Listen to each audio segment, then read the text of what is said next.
Morning అందరికీ ఈరోజు అమ్మవారికి నైవేద్యంగా కొబ్బరి అన్నం చేస్తున్నాను.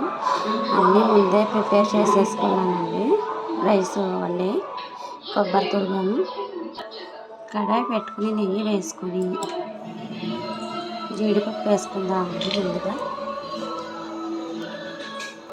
పల్లీలు, శనగపప్పు, మినపప్పు, ఆవాలు, జీలకర్ర కూడా వేసేసుకుందామండి. తర్వాత ఎండుమిర్చి, పచ్చిమిరపకాయలు, కరివేపాకు కూడా వేసేసుకుందామండి.